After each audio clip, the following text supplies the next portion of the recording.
Okay, here's another short video on modulation bandwidth. I'm going to now go into the realm of optical modulation bandwidth. In the previous slides, I just talked about the input and output electrical response. Now I'm going to relate that to the optical response and show you the main relationship there. And so in the end here, we're going to have both we're going to have both types of modulation bandwidths. We're going to have the 3 dB electrical bandwidth, and we're going to have a 3 dB optical bandwidth, and I'll show you the relationship between those two. This is a good opportunity to go back to what is essentially a picture covered in Chapter 1, which gives a picture of the evolution of the signal through the system. And this is an important point to make here, that we've got an evolution of our signal through the system where we've got a current starting off as an AC current like this. But before we can drive an LED or a laser diode with that, we've got to put a bias on that current. We've got to put a DC bias on that. And what we're going to do is then we're going to crank that up so that it looks like this.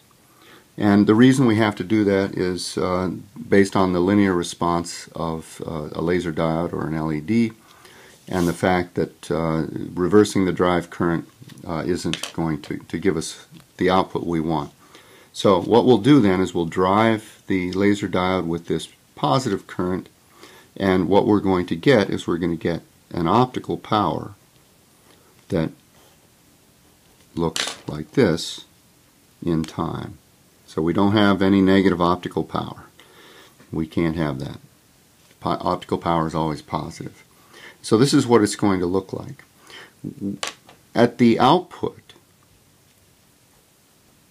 after the channel, we're going to have a P optical power that looks maybe something like this. Okay, again, the frequency response of the system reduces the amplitude of the signal in a frequency dependent way, and at higher frequencies we'll see the signal dies right out. Finally then, we convert this into an electrical signal that looks something like this with our DC offset on it. And finally, at the end, we have our output electrical signal with an amplitude of I naught prime that looks something like this. Okay, so this is a more complete picture of the end-to-end signal processing that goes on, and we've got electrical signals here and optical signals in between. So this is sort of the at the transmit side and at the receive side. Okay. And now what I'm going to do is I'm going to relate the electrical and optical powers here. Okay, so first of all, the electrical power is something like I naught squared times RL. We've looked at that already, of some load resistor. We've got to take a current and turn it into a power. I squared R is power. But the optical power is proportional to the drive current. So we have some sort of rho, which is a responsivity of our photodiode, of our laser diode, times I naught. These two relations are very fundamental to fiber optic communication systems and give us this fundamental relationship that the electrical power is proportional to the square of the optical power. Okay, and I'm not going to write all the variables in here. I'm just going to say the electrical power is the square of the optical power as a ratio. And what this allows me to do is to write, instead of what we did in the last video, writing this decibel expression for the optical loss, I can rewrite this now in terms of electrical, a frequency-dependent optical loss instead of an electrical loss.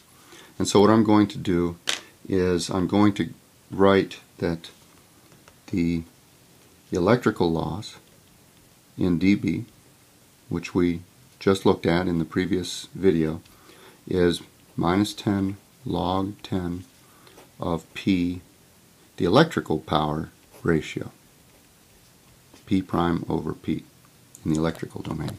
But now this is minus 10 log 10 of P optical power over P op. The ratio of the optical powers squared. Okay, and so this square comes down as a factor of 2 of P optical over P, the ratio of the optical powers, P optical prime over P opt. And this definition is the definition of the frequency-dependent loss in the optical domain. And so this is twice L opt in dB units. Okay? Where in general we say that for either electrical or optical that we have the relationship that the frequency-dependent loss in dB units is equal to 3.01 times F over F 3 dB squared. Okay? What this does is it implies that the 3 dB, the frequency which gives 3 dB loss in the optical domain is going to give 6 dB loss in the electrical domain. In other words, F 3 dB optical is equal to F 6 dB electrical. Let me say it again. The frequency that gives 3 dB of optical loss is going to give 6 dB of electrical loss. This is the frequency that gives 3 dB of optical loss. This is the frequency that gives 6 dB of electrical loss. These two are equal. Okay, and you can show that mathematically combining this relationship with this one here. And so that, I hope, summarizes the main equations you need to understand the modulation bandwidth, both from the optical perspective and the electrical perspective. Thanks.